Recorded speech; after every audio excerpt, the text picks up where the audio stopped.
The Citizen Entrepreneur Explorers program is really created so that students and faculty can start to understand what it means to build experiential opportunities for students. Students get a chance to connect to their communities in brand new ways. Some of our students have actually explored issues like homelessness, gentrification, and, of course, small businesses. Students find that whenever they're looking to uncover something new about entrepreneurship or about their community, social issues, whatever topic that they happen to be studying, CEEP is starting to be integrated into courses like accounting, sociology, and even math. That means faculty are finding that when they add experiential and community-centered activities within their courses, students feel more engaged and feel like the things that they are learning actually apply to their lives. Step 1 of the CEEP program is students uncovering their community by building initial small connections. At first, it's about the students mapping their community, and they actually create a map with several organizations that they think are interesting. This process helps the students connect to the material that they're studying in the class. Teachers might ask them to look for certain types of organizations, depending on the subject that they're studying. Or, in the case of entrepreneurship, they might be looking at small businesses. The truth is, CEEP can work in any subject. There are different ways that math or accounting, sociology, or writing can be brought into any subject. Therefore, the students can create a community map that relates to those types of organizations. Some students find that it's helpful to talk to local community groups that are coming inside of other groups, like church groups and subgroups inside of church groups, or business groups, specific industry groups. Other students like to connect to specific nonprofits in their neighborhoods. A community connection for students is truly a personal experience, which is what makes CEEP a special type of program. One of the most important steps is research question. So a lot of our students might initially struggle with this, which is why we, the CEEP team, have created a very extensive, pretty much step-by-step guide on how students should go and formulate their research question.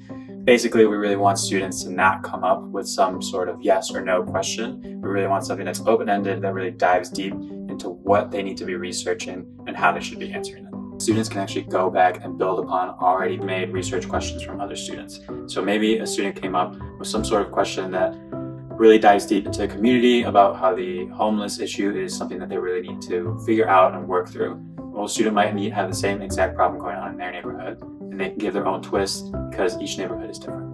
Step 3 is where students really get a chance to decide, how am I going to collect information that relates to my research question? A research question is a personal question because the student gets the chance to change, sometimes dramatically, or sometimes slightly, a question that another student has asked. Other students use the exact same question, but they are studying it within the context of their own community. The data that's collected is unique, and the responses are in fact a fingerprint of what it looks like inside of their community. Because we're teaching them a structured way of doing research, the methodologies generally follow the standard methodologies that you would have for any research project. So they include things like surveys, interviews, and observations. Since we're just now getting into four-year colleges, a lot of professors who are teaching research classes have asked if other types of research methodologies could be used. The great thing about CEEP is it is 100% flexible in that you can choose a research methodology that truly helps with the learning objectives within your specific course.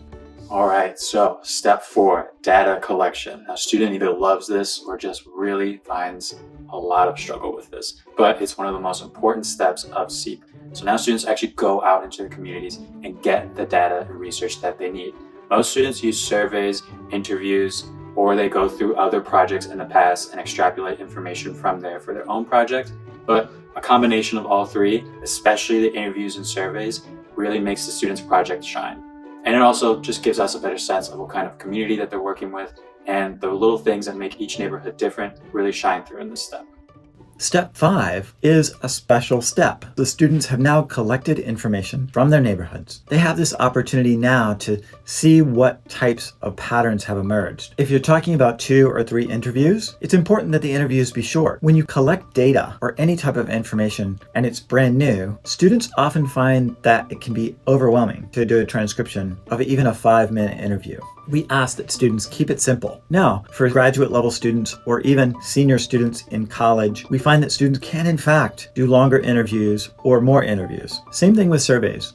Generally speaking, we stick with about 20 survey responses minimum anytime that we're talking about collecting information from a neighborhood.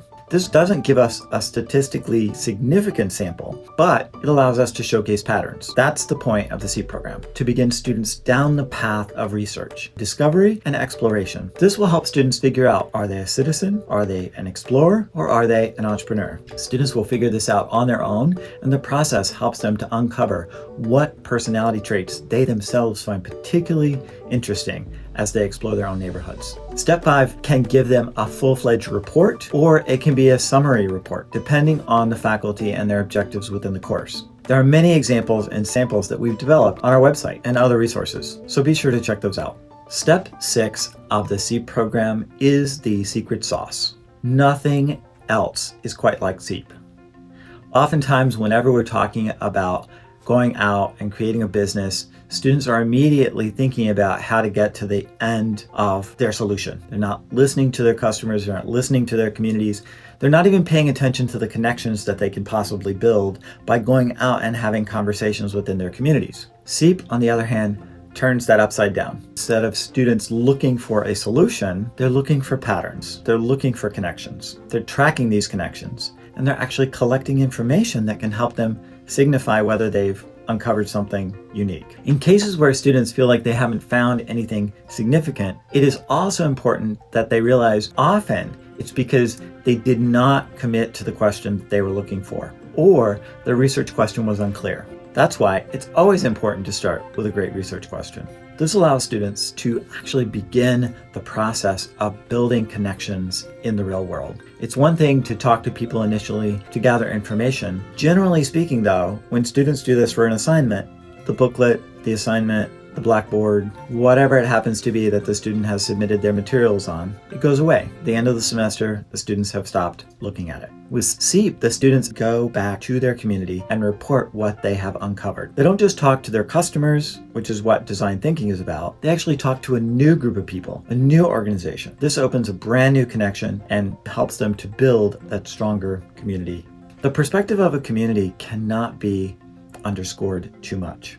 Oftentimes, we think of community as going out and seeing things happen socially or connecting to people in the arts. Connection can also be about students understanding the simple relationships that exist around them. We often take for granted these communities, which is what makes CEEP a special opportunity for anyone who's trying to teach students about experiential learning or connecting them to their local communities nearby their colleges. I strongly encourage all of you to take a look at CEEP, not because it's a paid service.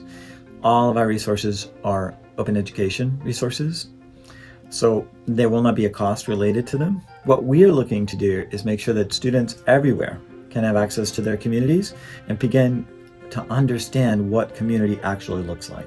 We, as teachers, teaching leaders, people in education who are just passionate about helping people learn, nothing beats spending time with an actual community, getting to know what their needs are. Design thinking has a special way of doing this, and CEEP has a special way of doing it. What we find unique about CEEP is that we're not having an end in mind. We are exploring, we are being entrepreneurial and innovative, and we're being citizens because we're truly trying to connect to others in our community. The Citizen Entrepreneurs Explorers program is a very unique program. We would like our students not only to think of how to start a business, but also how as entrepreneurs we can have social impact. As an adjunct, teaching the CEEP program is really about giving them practical experience about coming up with a hypothesis and seeing it through validation. Very similar to how an entrepreneur thinks about starting a business, right? They have a startup idea and now they need to figure out if there's a product market fit. There's a lot of similarities in the CEEP program that a founder would be able to extract from that. One of the things that is challenging about entrepreneurship is finding the balance of pursuing a passion but still identifying a need. And so the CEEP program helps students take that first step in identifying problems and needs and focusing on making sure that they're identifying something important in their community. The CEEP project is really about giving students practical experience and putting together an idea and researching it and presenting it. It definitely helps with helping students learn how to think like entrepreneurs, because it's something that you can't just read about and get good at. You have to practice, and you have to practice through action.